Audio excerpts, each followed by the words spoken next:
Keep watching Malik Law TV.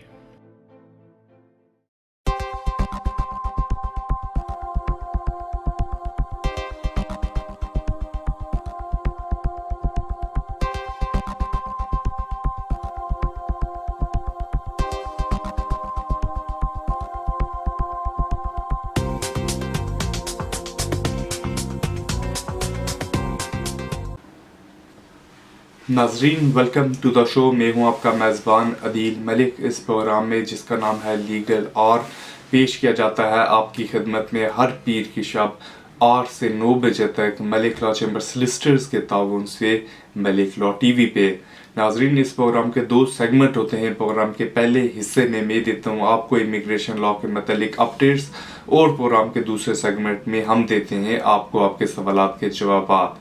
अगर आपके पास भी कोई सवाल है इमिग्रेशन लॉ के मतलब तो आप भी हमें लिख सकते हैं। हमारा ईमेल एड्रेस है info@maliklaw.tv और हम पूरी कोशिश करेंगे कि आपके सवालात आने वाले प्रोग्राम्स में शामिल करें। नाज़रीन, इसी के साथ आगाज़ करते हैं पहले इमिग्रेशन सेक्शन का और बढ़ते हैं अपनी अपडेट्स की जानब। नाज़रीन, इमिग्रेशन लॉ का जो एरिया है बहुत तेज़ी से बदल रहा है। काफ़ी चेंजेस हुई हैं इस इमिग्रेशन लॉ के एरिया में गुज़श्ता कुछ सालों में, और काफ़ी चेंजेस एक्सपेक्टेड हैं। नाज़रीन, सबसे पहले तो मैं आपको अपडेट देना चाहता हूँ। रिसेंटली होम ऑफिस ने अनाउंस किया है कि जो टीयर 1 जनरल की एक्सटेंशंस हैं वो बंद कर दी जाएंगी विद इफेक्ट फ्रॉम 6 अप्रैल 2015। इसका मतलब ये है नाजरीन कि ये पॉसिबल नहीं होगा किसी इंडिविजुअल के लिए वो अप्लाई करे एक्सटेंशन नेक्स्ट ईयर 6 अप्रैल के बाद। नाज़रीन, ये जो टीयर 1 जनरल है ये ऑलरेडी बंद कर दिया था गवर्नमेंट ने, कोलिशन गवर्नमेंट ने। और नाज़रीन, इसका अगर बैकग्राउंड में आपको बताऊं, ये 2008 में इंट्रोड्यूस किया गया था जब पॉइंट बेस्ड सिस्टम आया था, और बेसिकली इसने HSMP जो थी scheme, highly skilled migrant programme, उसको रिप्लेस कर दिया था। और ये उन लोगों के लिए था जो यहाँ पे आना चाहते थे यूके में, हाईली स्किल्ड, जिनके पास कोई क्वालिटीज थी और यहाँ पे काम करने के लिए आते थे। ये बिजनेस भी स्टार्ट कर सकते थे और एम्प्लॉयमेंट में भी हिस्सा ले सकते थे। अब नाजरीन, ये जो मूव है इसका ये मतलब है कि ये किसी के लिए पॉसिबल नहीं होगा वो इंडेफिनेट अप्लाई करे 2018 के बाद, क्योंकि नाज़रीन जो एक्सटेंशन होती है वो 3 साल की होती है। और अगर किसी ने एक्सटेंशन ली और उसे 5 साल पूरे हो जाते हैं 6 अप्रैल 2018 से पहले ऑन टीयर 1 जनरल वीज़ा, तो वो अप्लाई कर सकता है इंडेफिनेट लीव टू रिमेन।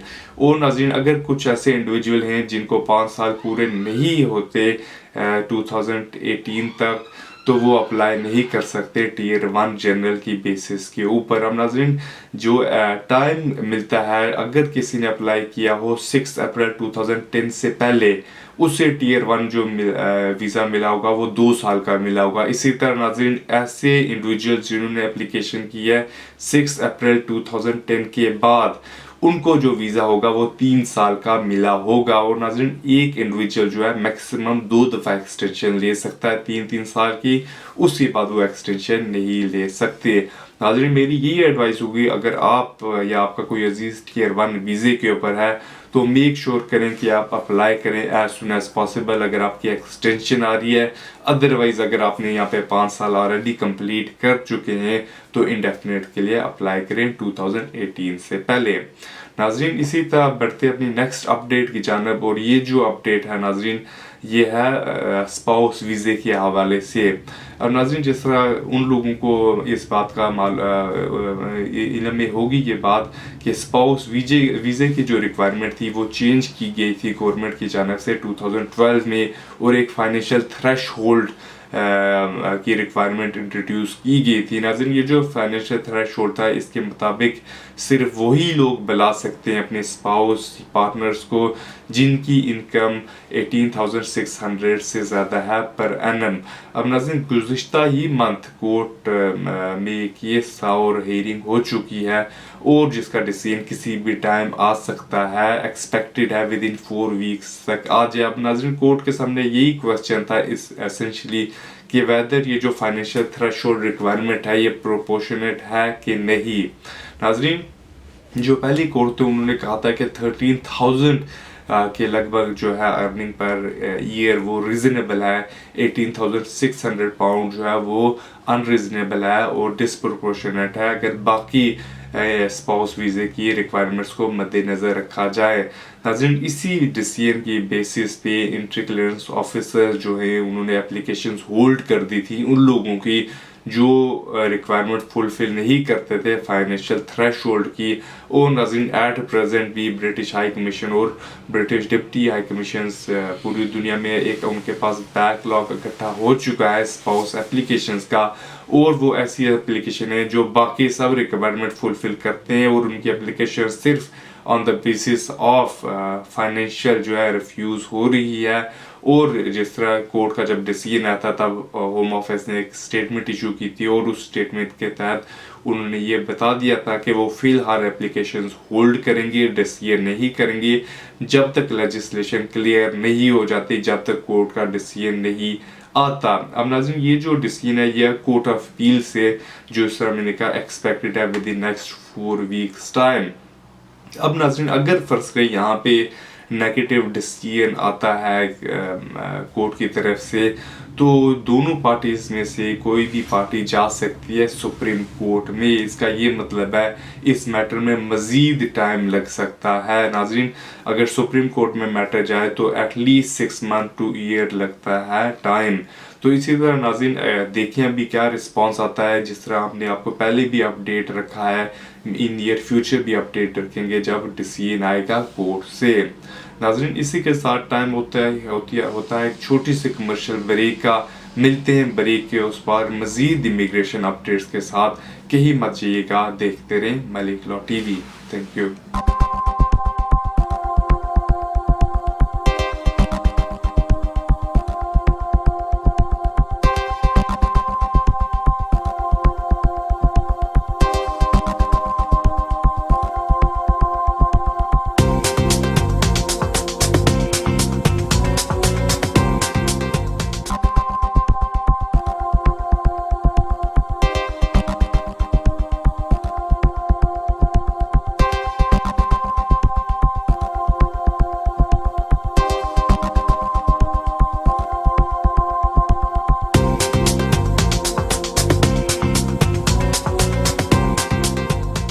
नाजरीन, welcome back to the show. वहीं से शुरू करते हैं इमिग्रेशन अपडेट्स का सिलसिला जहां पे हमने छोड़ा था ब्रेक से पहले, और बढ़ते हैं अपनी नेक्स्ट इमिग्रेशन अपडेट की जानब। नाजरीन, ये जो अपडेट है ये है मेरे पास रिसेंट जो होम ऑफिस ने फ़ी इंक्रीज़ की है उसके मतलब। नाज़रीन, जिस तरह मैंने आपको पिछले हफ्ते के प्रोग्राम में बताया था कि 6 अप्रैल 2014 से होम ऑफिस ने जो है फ़ी इंक्रीज़ कर दी है एप्लीकेशंस की, और नाज़रीन ऑन एवरेज 4% जो है इंक्रीज़ हुआ है तमाम तकरीबन ऑल कैटेगरीज़ में। इसी तरह नाज़रीन, जो पहले 25% रिडक्शन होता था डिपेंडेंट्स के लिए, वो जो है ख़त्म कर दिया गया है होम ऑफिस की जानब से। अब नाज़रीन, ये जो रिडक्शन था ये पहले उन लोगों के लिए होता था कि जो अप्लाई करते थे एज डिपेंडेंट चाइल्ड एक ही एप्लीकेशन में। पहले डिपेंडेंट्स को 25% डिस्काउंट मिलता था, वो फुल एप्लीकेशन फ़ी नहीं पे करते थे बल्कि एक रिड्यूस्ड फ़ी पे करते थे जो 25 रिडक्शन थी फ्रॉम मेन एप्लीकेंट। नाज़रीन, ये जो रिडक्शन है ये ख़त्म हो चुकी है। इसका ये मतलब है कि अब अगर कोई एप्लीकेशन करता है एज अ डिपेंडेंट तो उसे सेम ही फ़ी पे करनी पड़ेगी जो मेन एप्लीकेंट को करनी पड़ती है। नाज़रीन, जिस तरह अमूमन आजकल एक्सटेंशन की जो फ़ी है वो 601 पाउंड है, तो मेन एप्लीकेंट भी 601 पाउंड पे करेगा और जो डिपेंडेंट है वो भी 601 पाउंड पे करेगा। अगर नाज़रीन एक ही एप्लीकेशन में डिपेंडेंट इंक्लूड है तो फ़ी 7 पे की जा सकती है। इसका ये मतलब है कि एक चेक जा सकता है, 2 चेक लगाने की ज़रूरत नहीं है बशर्ते एप्लीकेशन के अंदर ही डिपेंडेंट ऐड हुआ हो।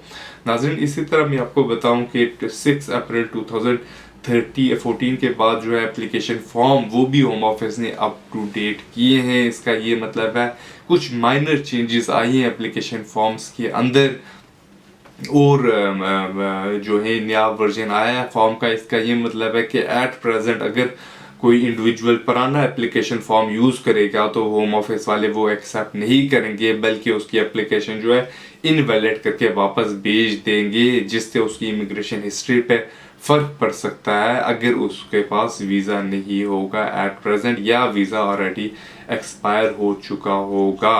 नाज़रीन, इसी तरह मैं आपको बताता चलूँ कि अगर कोई इंडिविजुअल एप्लीकेशन करे बिफोर एक्सपायरेशन ऑफ वीज़ा, तो उसकी अगर एप्लीकेशन वैलिड एप्लीकेशन रिफ्यूज़ करे होम ऑफिस वाले, ज़्यादातर केसेस में उसे राइट ऑफ अपील मिलता है कि वो लोग जो ट्राइब्यूनल होती है उसके पास जा सकता है, डिसीजन जो है उसे चैलेंज कर सकता है होम ऑफिस का, और जहाँ पे एक इमिग्रेशन जज जो होता है वो सारी चीज़ें कंसीडर करके फिर डिसीजन करता है कि वेदर होम ऑफिस का डिसीजन जो है वो सही है या गलत है।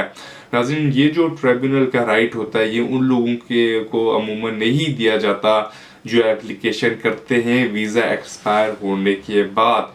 इसका ये मतलब है नाज़रीन कि अगर किसी ने एप्लीकेशन की है आफ्टर एक्सपायरेशन ऑफ हिज और हर लीव और उसकी एप्लीकेशन होम ऑफिस वाले रिफ्यूज़ कर देते हैं, उसे राइट ऑफ अपील नहीं मिलेगा, वो कोर्ट में नहीं जा सकती, ट्राइब्यूनल में नहीं जा सकती। हाँ, मगर नाज़रीन ऐसे सिचुएशन में अगर इंडिविजुअल के पास कोई वो रेमेडी नहीं है तो वो हाई कोर्ट में जा सकता है, जुडिशियल रिव्यू के लिए अप्लाई कर सकता है। अब नाज़रीन, जुडिशियल रिव्यू का जो प्रोसीजर होता है 2 स्टेजेस प्रोसीजर होता है। पहले परमिशन के लिए अप्लाई करना पड़ता है और उसके बाद अगर परमिशन मिले फिर जुडिशियल रिव्यू होता है। अगर रिफ्यूज हो जाए कुछ केसेस में इंडिविजुअल जो है रिन्यूअल के लिए भी अप्लाई कर सकते हैं। अब नाज़रीन, रिसेंटली जैसा मैंने आपको पहले भी बताया था जुडिशियल रिव्यू में भी रिफॉर्म किए गए थे और आजकल जो जुडिशियल रिव्यू होते हैं वो अपर ट्राइब्यूनल में मूव हो जाते हैं। इसी तरह नाज़रीन फ़ी जो थी वो भी इंक्रीज़ की गई थी कोर्ट की जानिब से, मिनिस्ट्री ऑफ जस्टिस की जानिब से जुडिशियल रिव्यू एप्लीकेशंस की। इसी तरह नाज़रीन मैं आपको ये भी बताता चलूँ कि अगर तो किसी के परमिशन जज ने रिफ्यूज़ किए टोटली विदाउट मेरिट्स, तो उन केसेस में इंडिविजुअल जो है वो रिन्यूअल के लिए अप्लाई नहीं कर सकते। नाज़रीन, इसी के साथ बढ़ते अपने नेक्स्ट अपडेट की जानिब। और नाज़रीन, ये जो अपडेट है ये यूरोपियन यूनियन के मतलब। अब नाज़रीन, जिस तरह मैंने आपको पहले भी बताया था 1 जनवरी 2014 से रोमानियन और बुल्गारियन नेशनल्स के ऊपर जो रिस्ट्रिक्शन थी कि वो डायरेक्टली एक्सेस नहीं कर सकते लेबर मार्केट यूनाइटेड किंगडम की, ये जो रिस्ट्रिक्शन थी ये ख़त्म हो चुकी है। जब रोमानिया और बुल्गारिया ने EU ज्वाइन किया था 2007 में, तब ये रिस्ट्रिक्शन इनके ऊपर आयद की गई थी कि 2014 तक ये डायरेक्टली जो है UK की लेबर मार्केट को एक्सेस नहीं करेंगे। अगर किसी को काम करना पड़ता था यूके में तो पहले उसे होम ऑफिस से परमिशन लेनी पड़ती थी, उसी के बाद रोमानियन या बुल्गारियन काम कर सकते थे यूके में। हाँ, मगर वो आ सकते थे, ट्रैवल कर सकते थे बाकी यूरोपीय यूनियन ममालिक के नेशनल्स की तरह, बट काम करने की रिस्ट्रिक्शन थी। नाज़रीन, ये जो रिस्ट्रिक्शन है ये ख़त्म हो चुकी है। इसका ये मतलब है कि अब अगर कोई यहाँ पे रोमानिया या बुल्गारियन आता है वो यहाँ पे काम कर सकता है, ट्रीटी राइट एक्सरसाइज कर सकता है, डिपेंडेंट्स बुला सकता है, जिससे ज़्यादातर ममालिक जो हैं यूरोपीय यूनियन के नेशनल्स कर सकते हैं। नाज़रीन, इसी तरह बढ़ते हैं अपनी नेक्स्ट अपडेट की जानिब। और ये जो अपडेट है नाज़रीन ये है उन चेंजेस के मतलब जो होम ऑफिस ने इंट्रोड्यूस की थी दिसंबर के मंथ में। अब नाज़रीन, जो दिसंबर के मंथ में चेंजेस थी तो non substantial changes, but home office ने रिफॉर्म की थी। 1-2 नए एप्लीकेशन फॉर्म जो थे वो इंट्रोड्यूस किए थे और जो आप समझे क्राइटेरिया था आर्टिकल 8 एप्लीकेशंस का उसे और स्ट्रिक्ट किया गया था होम ऑफिस की जानिब से। नाज़रीन, इसी के साथ टाइम होता है इस सेगमेंट का ख़त्म। ब्रेक की उस पार मिस्टर अली मिलेंगे आपको आपके सवालात के साथ। कहीं मत जाइएगा, देखते रहें मलिक लॉ TV।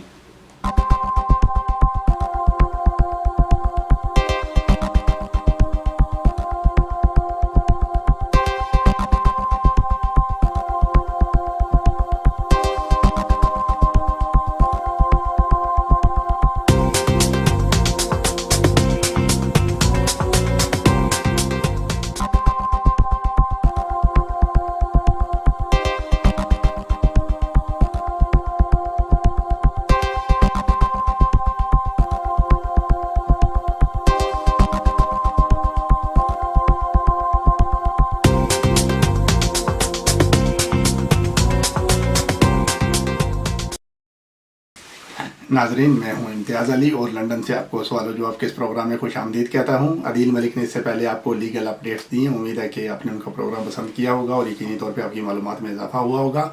मैं हस्ब मामूल कोशिश करूंगा कि आपके ज़्यादा से ज़्यादा सवालात के जवाबात अपने प्रोग्राम में शामिल कर सकूं।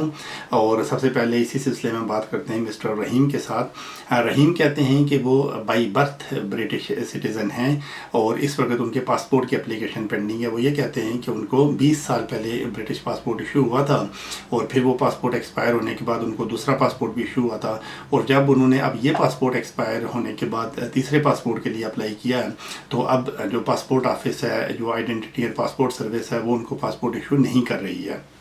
रहीम कहते हैं कि उनसे बहुत से डॉक्यूमेंट्स मांगे जा रहे हैं। बहुत से डॉक्यूमेंट्स उन्होंने प्रोवाइड कर दिए हैं और बहुत से ऐसे डॉक्यूमेंट्स हैं जो वो प्रोवाइड नहीं कर सकते हैं और 6 महीने से उनकी एप्लीकेशन पेंडिंग है और वो बहुत परेशान है और कहीं ट्रैवल भी नहीं कर सकते। तो वो ये पूछना चाहते हैं कि ऐसी सूरत में उनको क्या करना चाहिए और क्या पासपोर्ट एजेंसी के पास या आइडेंटिटी और पासपोर्ट सर्वे के पास इस बात का इख्तियार है कि वो ब्रिटिश सिटीज़न का पासपोर्ट ना इशू करें। तो रहीम, आपके बिल्कुल 2 क्वेश्चन हैं। एक तो यही है कि आपके पासपोर्ट में इतनी डिले क्यों हो रही है और दूसरा है कि वो लोग इतने डॉक्यूमेंट्स क्यों मांग रहे हैं। और दूसरा क्वेश्चन आप कहते हैं क्या उनके पास ये पावर है पासपोर्ट एजेंसी के पास या जो पासपोर्ट इशू करने वाला इदारा है कि वो पासपोर्ट इशू ना करें या वो उसमें डिले करें। तो इस सिलसिले में अर्जी है कि ब्रिटिश पासपोर्ट का इशू होना एक सेंसिटिव मैटर है। इसको आप बिल्कुल कोई आम दफ्तरी मामला नहीं समझते हैं। ये सिर्फ उस शख्स को इशू हो सकता है जो साबित करे कि वो ब्रिटिश सिटीज़न है। तो बर्डन ऑफ प्रूफ हमेशा एक एप्लीकेंट पे होता है। आपका पासपोर्ट आपने पहली दफ़ा भी इशू हुआ, दूसरी दफ़ा भी इशू हुआ, तो यकीनी तौर पे जब आपका पासपोर्ट इशू हुआ होगा तो उस वक्त जो आइडेंटिटी और पासपोर्ट सर्विस है वो सेटिस्फाई हुई होगी। उसके जो लोग थे वो सेटिस्फाई हुए होंगे कि आपने रिक्वायरमेंट पूरी कर दी, तो पासपोर्ट आपको इशू कर दिया होगा। लेकिन जब भी आप पासपोर्ट इशू करते हैं तो इसका मतलब यही होता है कि आपकी डिटेल को पूरी तरह चेक किया जाए और ये मेक श्योर किया जाए कि जिसको भी पासपोर्ट इशू किया जा रहा है वो पूरी तरह उसका इंटाइटल है। तो इसमें लगता यही है कि जो आइडेंटिटी और पासपोर्ट सर्विस का जो ऑफिस है वो आपसे सेटिस्फाई नहीं है। शायद उनको किसी तरह का कोई डाउट है या जो डॉक्यूमेंट्स आपने सबमिट किए वो उनसे मुतमईन नहीं हो रहे हैं। वरना आमतौर पे अगर आप पासपोर्ट की एप्लीकेशन रिन्यूअल की एप्लीकेशन सबमिट करते हैं तो हफ्ते 10 दिन के अंदर पासपोर्ट बिल्कुल इशू हो जाता है। ये बहुत गैर मामूली हालात में ऐसा होता है कि पासपोर्ट इशू ना हो। तो यकीनी तौर पर कहीं ना कहीं कोई ना कोई गड़बड़ ज़रूर है। ज़ाहिर है आप बेहतर समझते होंगे क्योंकि आपने ज़्यादा तफसील नहीं बताई कि आप ब्रिटिश सिटीज़न बाई बर्थ किस तरीके से हैं। लेकिन लगता यही है कि पासपोर्ट ऑफिस सेटिस्फाई नहीं है। तो इसमें यही है कि जो डॉक्यूमेंट्स वो मांगते हैं वो बिल्कुल आप उनको प्रोवाइड करें और जो डॉक्यूमेंट आप प्रोवाइड नहीं कर सकते उसकी बिल्कुल जस्टिफिकेशन होनी चाहिए कि वो डॉक्यूमेंट आप प्रोवाइड क्यों नहीं कर सकते हैं। लेकिन अगर आप ये समझते हैं कि आप बाई बर्थ ब्रिटिश सिटीज़न हैं तो फिर यकीनी तौर पे डॉक्यूमेंट प्रोवाइड करने में कोई प्रॉब्लम होना नहीं चाहिए। आपको साबित करना चाहिए कि आप किस तरीके से ब्रिटिश सिटीज़न हैं। तो इस सिलसिले में एक बात ये यकीनी तौर पर मैं आपको भी कहूँगा और बाकी सब नाज़रीन को भी कि अगर किसी को पासपोर्ट इशू हो जाता है तो इसका ये हरगिज़ मतलब नहीं है कि वो पासपोर्ट ऑटोमेटिकली रिन्यू हो होगा। बल्कि जब भी आप एक्सटेंशन के लिए पासपोर्ट के रिन्यूअल के लिए अप्लाई करेंगे तो उसमें बिल्कुल आपको नए सिरे से वो लोग देखते हैं कि ये पासपोर्ट के लिए आप इंटाइटल हैं भी या कि नहीं हैं। तो यकीनी तौर पे आप जो भी आइडेंटिटी या पासपोर्ट सर्विस आपसे डॉक्यूमेंट मांग रही है आप बिल्कुल उनको प्रोवाइड करें। जब तक आप उनको सेटिस्फाई नहीं करेंगे वो लोग पासपोर्ट इशू नहीं करेंगे। और दूसरा आपका क्वेश्चन यही है कि क्या किसी ब्रिटिश सिटीज़न का पासपोर्ट रोका जा सकता है। तो यकीनी तौर पर आइडेंटिटी या पासपोर्ट सर्विस किसी ब्रिटिश सिटीज़न का पासपोर्ट नहीं रोक सकती। वो बिल्कुल लीगली बाउंड है कि आपका पासपोर्ट आपको इशू करें। लेकिन पासपोर्ट उसी सूरत में इशू करेंगे जब वो लोग सेटिस्फाई होंगे कि आप ब्रिटिश सिटीज़न हैं।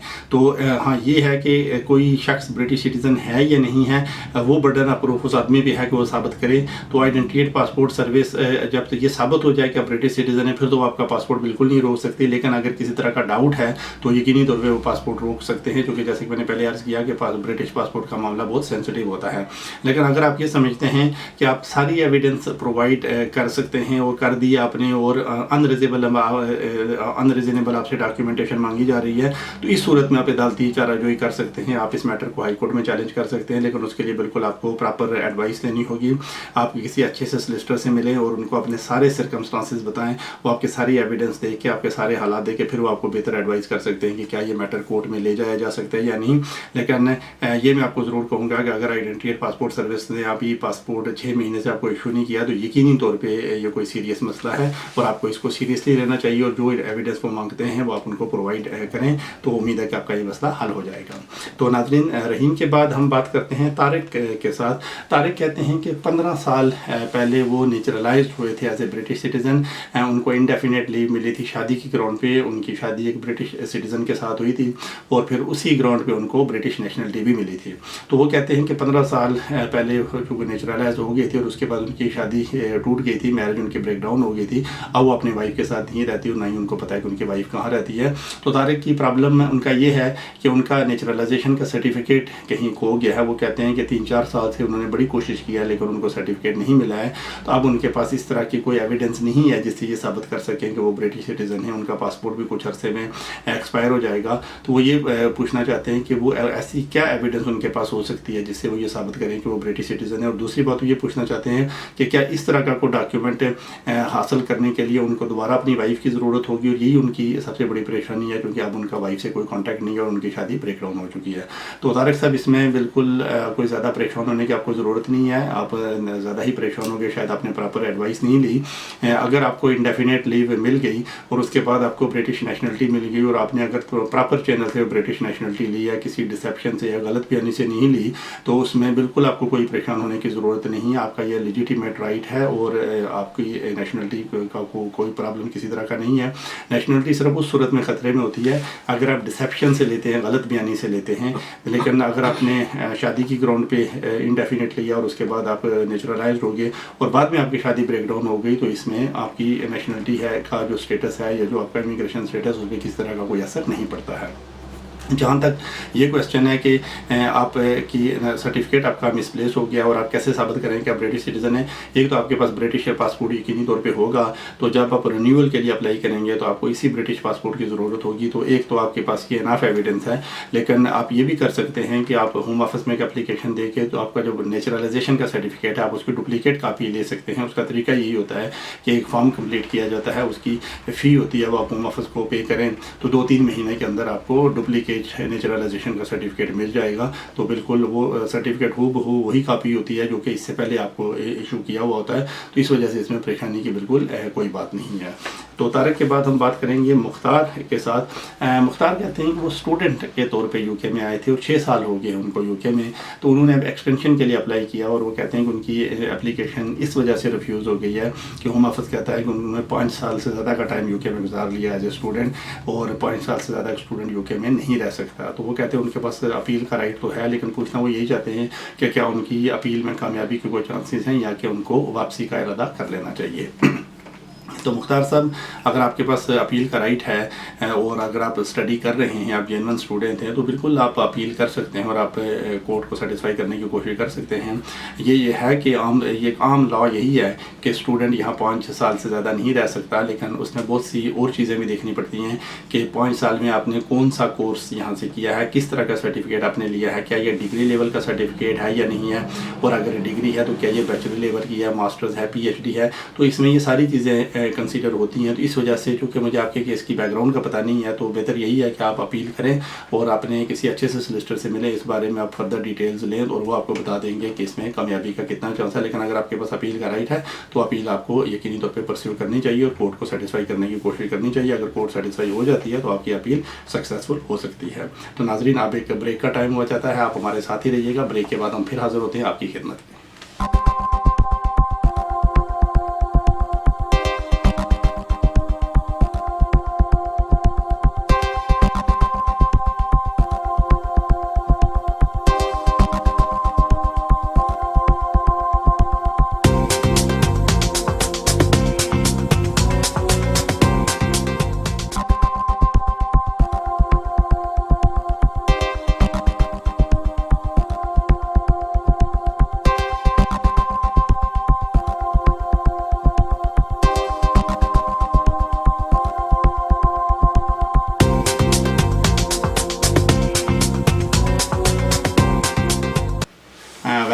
तो शो नाज़रीन, ब्रेक पे जाने से पहले हम मुख्तार के साथ बात कर रहे थे और उम्मीद है कि उनको उनके सवाल का जवाब मिल गया होगा। उसके बाद हम बात करते हैं सलमान के साथ। सलमान कहते हैं कि वो स्टूडेंट के तौर पे यूके में आए थे और 3 साल से वो यूके में रह रहे हैं। अब उनकी ब्रिटिश सिटीज़न के साथ शादी हुई है और वो कहते हैं कि वो सारी रिक्वायरमेंट पूरी करते हैं। उनकी वाइफ की इनकम भी 18,600 पाउंड से ज़्यादा है, लेकिन उन्होंने एक्सटेंशन के लिए अप्लाई किया और उनकी एक्सटेंशन रिफ्यूज़ हो गई है।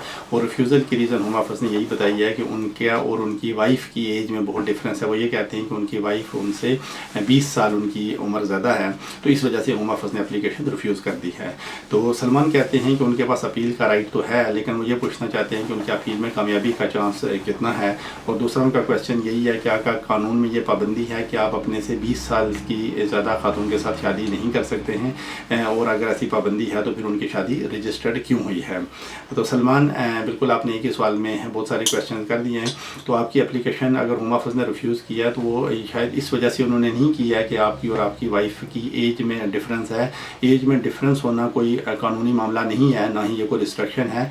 एप्लीकेशन इस वजह से रिफ्यूज़ हो गई होगी कि होम ऑफिस सेटिस्फाई नहीं है कि आपकी शादी जेन्युइन है या आपका इंटेंशन एक साथ रहने का है। तो आम तौर पे ये मुशाहिदे में यही आता है, जैसे कि आप देखते भी होंगे कि अगर आप की शादी होती है और आपकी वाइफ आपसे 20 साल ज़्यादा सीनियर हैं तो आम तौर पे ये कोई जोड़ लगता नहीं है। तो शायद होम ऑफिस ने यही अज्यूम किया होगा, लेकिन ये कोई कानूनी पाबंदी नहीं है, ना ही कानूनी तौर पे कोई एज की रिस्ट्रिक्शन है। शादी करने के लिए आमतौर पे 18 साल से ज़्यादा की उम्र होनी चाहिए और यही उसमें है। बाकी उसमें एज का डिफरेंस कोई ज़्यादा माने नहीं रखता, लेकिन ये उस वक्त ये ज़रूर माने रखता है जब ये देखा जाए कि आपकी शादी जेन्युइन है या नहीं और आपका इंटेंशन सही है या नहीं है। तो होम ऑफिस ने शायद यही अज्यूम किया है कि आपकी शादी जेन्युइन नहीं है। तो बिल्कुल आपके पास अपील का राइट है, आप इसमें अपील करें और कोर्ट में आपके पास अपॉर्चुनिटी होगी पूरी कि आप हर तरह की एविडेंस दे सकते हैं, वर्बल भी और डॉक्यूमेंट्री भी। आप भी और आपकी वाइफ भी कोर्ट में जा सकती हैं, कोर्ट आपकी स्टेटमेंट लेगी और अगर ट्रिब्यूनल या कोर्ट के जज सेटिस्फाई हो जाते हैं कि आपकी शादी जेन्युइन है, आपका इंटेंशन एक साथ रहने का है और आप रूल्स की रिक्वायरमेंट पूरी करते हैं, तो आपकी अपील बिल्कुल सक्सेसफुल हो जाएगी। तो ये बिल्कुल आप ध्यान में रखिए कि एज की कोई रिस्ट्रिक्शन नहीं है शादी करने में। और दूसरी बात यह है कि जब आप शादी रजिस्टर्ड करने के लिए जाते हैं तो रजिस्ट्रार उस वक्त यही देखता है कि क्या आप शादी करने के लिए के पोजीशन में हैं या क्या कानूनी तौर पे आपकी शादी रजिस्टर्ड हो सकती है या नहीं हो सकती। रजिस्ट्रार का ये काम नहीं होता है कि वो ये देखे कि आपका इंटेंशन एक साथ रहने का है या नहीं, या फ्यूचर में आप एक साथ रहेंगे या नहीं। उन्होंने तो शादी रजिस्टर्ड करनी होती है और ये अगर आप एक्सटेंशन के लिए अप्लाई करते हैं तो ये होम ऑफिस का काम होता है कि वो ये सारी चीज़ें देखें। तो बहरहाल आप अपने केस में अपील करें और कोर्ट इसके बारे में जो भी डिसीजन करेगी वो फाइनल होगा। सलमान के बाद हम फ़रीद के साथ बात करते हैं। फ़रीद कहते हैं कि वो शादी करके यूके में आए थे और उनको काफ़ी साल हो गए यहाँ। ये उन्होंने नहीं बताया कि उनको यहाँ कितने साल हो गए। तो वो ये कहते हैं कि उनका एक बच्चा भी है और ऑफकोर्स क्योंकि उनकी वाइफ ब्रिटिश है तो उनका बच्चा भी ब्रिटिश है। फ़रीद के साथ ये प्रॉब्लम हुआ कि उनकी शादी ब्रेक डाउन हो गई और वही कहते हैं कि उन पर डोमेस्टिक वायलेंस का एलिगेशन था और इस वजह से उनकी शादी टूट गई। और फिर उनको बिल्कुल कोर्ट की तरफ से ये इंस्ट्रक्शंस मिली और ये डायरेक्शंस मिली कि वो अपनी वाइफ और बच्चे से कांटेक्ट नहीं कर सकते, जिस वजह से वाइफ और बच्चे से वो नहीं मिल रहे बहुत अरसे के साथ। तो वो ये कहते हैं कि उन्होंने कोशिश की थी कि उनको बच्चे के साथ मिलने की परमिशन मिल जाए और उन्होंने कॉन्टैक्ट ऑर्डर के लिए अप्लाई किया था रेलिवेंट काउंटी कोर्ट में, लेकिन उन्होंने काउंटी कोर्ट के जज ने बहुत कहते हैं कि लंबी हियरिंग्स के बाद उनको डायरेक्ट कांटेक्ट नहीं दिया क्योंकि उन पे एलिगेशन है कि वो बहुत वायलेंट थे बच्चे और वाइफ के साथ। तो इस वजह से उनको डायरेक्ट कांटेक्ट तो नहीं मिला, हाँ उनको इनडायरेक्ट कांटेक्ट की परमिशन है। तो ये कहते हैं कि उन्होंने अपनी स्टे रेगुलराइज करने के लिए अप्लाई किया था और उनकी एप्लीकेशन होम ऑफिस ने रिफ्यूज़ कर दी है और अब उनकी अपील भी डिसमिस हो गई है और अब होम ऑफिस उनकी रिमूवल पे अमल दरामद करने वाला है। तो फरीद यही पूछना चाहते हैं कि क्या कोई ऐसी सूरत है कि वो अपने बच्चे की वजह से यूके में रह सके क्योंकि वो अपने बच्चे को छोड़ के वापस नहीं जाना चाहते। तो फरीद साहब, जैसे कि आपने खुद ही बताया है कि आप पे ये इल्ज़ाम है कि आप वायलेंट थे बच्चे और वाइफ के साथ, तो इस वजह से आपको कोर्ट की तरफ से ये डायरेक्शन दी गई थी कि आप बच्चे से कांटेक्ट ना करें। और इसका अप्रोप्रिएट तरीका यही होता है कि रेलिवेंट कोर्ट में एप्लीकेशन डाली जाती है और वहाँ कांटेक्ट के लिए अप्लाई किया जाता है और कोर्ट सारे सर्कमस्टांसेस देख के फिर डिसीजन देती है कि आप बच्चे के साथ कांटेक्ट कर सकते हैं या कि नहीं कर सकते हैं। तो ये बड़ी बदकिस्मती की बात है कि आपको डायरेक्ट कॉन्टैक्ट की परमिशन नहीं मिली, तो ज़ाहिर है कोर्ट ने सारी एविडेंस दे के ही डिसीजन किया होगा।